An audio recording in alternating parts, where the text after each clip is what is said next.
Guys তোমরা তো সবাই জানো অ্যালেক্স হনল্ড যাকে দেখতে পারতেছো সে থাইল্যান্ডের 101 তলা বিল্ডিং এর একেবারে 101 তলার উপরে উঠে গিয়েছে এবং সে কোনো রকম সেফটি ছাড়াই উঠেছে, কোনো রকম দড়ি বা সেফটি কোনো কিছু নেয় না, শুধু একা একা সে উঠে গিয়েছে। সো সেটা সবাই দেখছে, সেটা সবাই জানে, তার প্রশংসা সবাই করতেছে।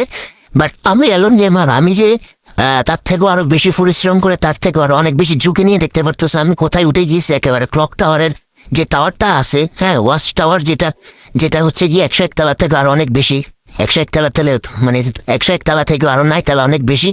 অনেক কষ্ট করে উঠছি, সেটার কোনো দাম নাই ভাই। তারা সবাই কভার করতেছে, সবাই কত কিছু করতেছে, বাবা দিচ্ছে, মিডিয়া ডাকতেছে, আমার কেউ ডাকতেছে না। আমি কত কষ্ট করে এখানে উঠছি, কিভাবে উঠছি সেটা নাই দেখালাম, বাট সে তো কিভাবে উঠছে দেখাইছে, ধরো তার থেকে আরো কঠিন ভাবে উঠছি এই আর কি। বাট ভাই আমার কেউ কোনো দামই দেয় না।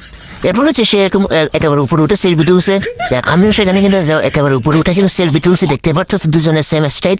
বাট আমার তো অনেক বেশি গর্জিয়াস, ঠিক আছে, তারপরেও কিন্তু আমার কোনো দাম নেই, আমার কেউ কোনো ভ্যালু দেয় না ভাই। কারণ ভাই আমি হচ্ছি ভাই অ্যালন, ঠিক আছে, অ্যালনদেরকে কেউ আসলে দাম দেয় না ভাই।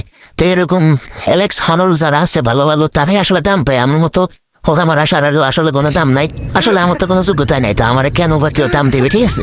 সো সত্যি অ্যালেক্স হনল্ডের অভিজ্ঞতাটা খুবই ভালো লাগছে, আই লাইক ইট। এবং সে সবার থেকে সাপোর্ট পাচ্ছে, আমার থেকেও পাবে, কারণ আমি হয়েছি গেরিনার মেয়ের জামাই, আমার থেকে আরো বেশি পাবে।